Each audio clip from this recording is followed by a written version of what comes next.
What's up, everybody? Ben Rasa here for OddsShopper Golf, talking all things the Valspar Championship. It's not the Players Championship. That was last week. We're going to recap that a little bit. But one and done season continues. You may be behind, you may be ahead, you may be somewhere in the middle. There's still a lot to break down and money to be made. And that's what we're going to do here. We're going to make a couple selections, figure out what to do in one and done this week. If you're joining us for the first time on this brand new channel, hit that like button. Be part of the early adopters here at OddsShopper Golf. Sounds like what it is, all things golf betting. You're going to see a ton of content here, so give us a like, support the channel. Now, last week, Scotty Scheffler just dominant, 4 million plus to the bank if you got to him. Patrick Cantlay, who was my selection, definitely not what we wanted. A couple $100,000 banked for a middling finish, and that does hurt with it being the Players Championship, but he didn't get cut like some of the big names. We do add a little money to the bank, but we want to make up some ground this week. Let's dive into the plays. I'm going to give you the quote-unquote safe play, quote-unquote maybe against the grain play, and then where I'm going in one and done. First guy up. I mean, if you're talking safe, even though I wouldn't do this with Justin Thomas, he is the betting favorite. He is the clear best player, in my opinion, in this field. He does come in with some good ball striking numbers off a 60th place finish at the Players. He gained over 5 strokes tee to green. He lost 5 strokes putting at the Players, and that has kind of been the bugaboo for him. Is he going to be able to figure that out? I don't know, but he's coming to a place that he has had some success. 4 straight appearances at Valspar, and he's had some real good appearances in the sense that been in the hunt. He has a miscut in 2017, but then he was 18th in 2016, 13th in 2021, and then last year he came back, 3rd place finish, gained across the board, 3 strokes putting, nearly 10 strokes tee to green. That's what we want to see. That's obviously very, very encouraging. And with this field strength, Justin Thomas is the man to beat. Now, it's not an elevated event. You're talking definitely 7 figures, of course, but less than $2 million to the winner here. Do you want to use Justin Thomas in this situation? Or are you saving him for something else? If you don't have big plans for him, why not go conservative and take him? He is the class of the field. And as bad as the 60th was last week, I don't think he's that far off. Adding another to many wins on his resume. Valspar's a decent course for him. Get those short irons in his hand. So Justin Thomas obviously makes a lot of sense. You're not breaking any news there. It's a pretty safe pick. It's a pretty obvious pick. It's just a matter of opportunity cost. Got 2 more for you, including a risk against the grain, maybe a little dangerous pick. But before I do, you've been seeing this all over, but if you haven't, and this is just, if you are in the following: Ohio, Colorado, New Jersey, or Virginia, take advantage of the best offer in the industry right now at Bet365. It's real simple. You click the link below, you deposit $10, and they give you $365. Hello. You got to bet $1, and automatically you're going to get those credits. $365. It is out of control.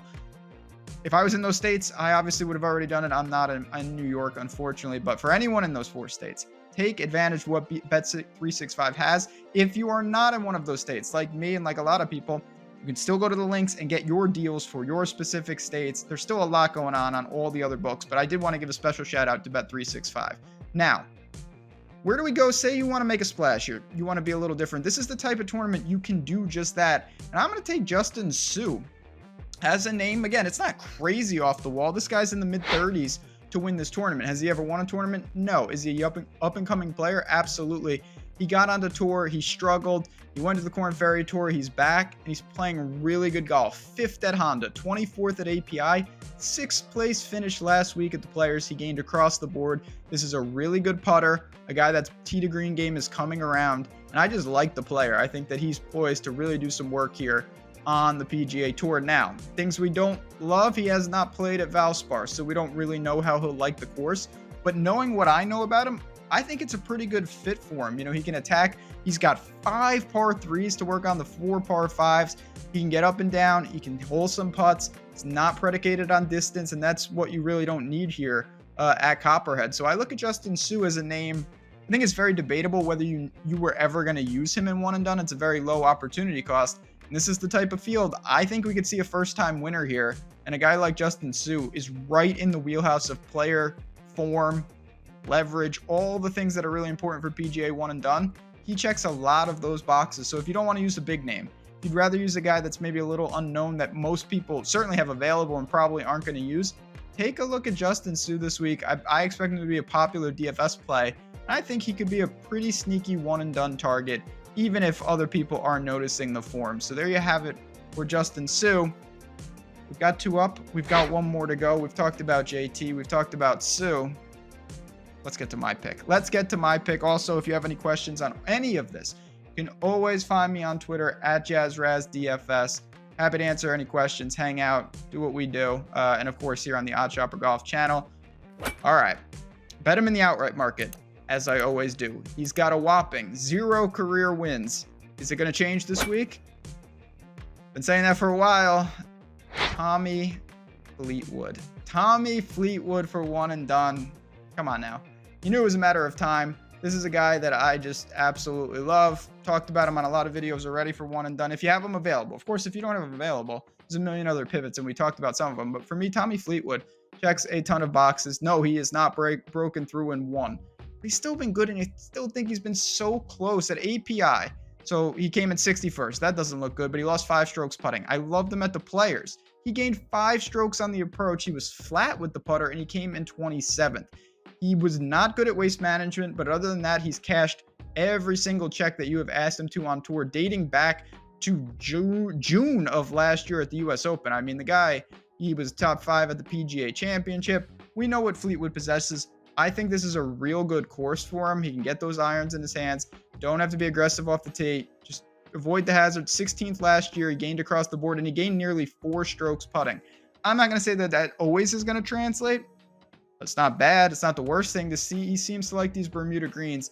And Tommy Fleetwood in this field, you can argue the merits of what his outright price should be, but I think it's not up for debate that he's one of the better players in this field in terms of talent, in terms of resume, even without a win on the PGA Tour. And for me, he's the type of guy that you can really consider here. And I like the risk reward of using Fleetwood in the spot. If he breaks through, obviously we're going to pick up a lot of money on the field. If he doesn't, and it's not a big name winner, it could be a washout week for everybody. We didn't burn a guy like JT. We didn't burn, I don't think I have Fitzy available, but he's not someone I really look to in this spot. Anyway, so I'm going to go with Justin Thomas, Justin Suh, and my actual pick, Tommy Fleetwood, as 3 candidates that you can look to in one and done this week. As always, I know it's not the biggest tournament in the world, but the Masters will be here in a couple weeks, and then it gets even more serious week in and week out. But until then, thanks again for tuning in. I appreciate each and every one of you for watching. Good luck. Enjoy all the golf at Valspar. Then we make the trip to Texas, and I'll be back with another play each and every week of one and done season. Until next time, good luck. Enjoy. Talk to you guys soon.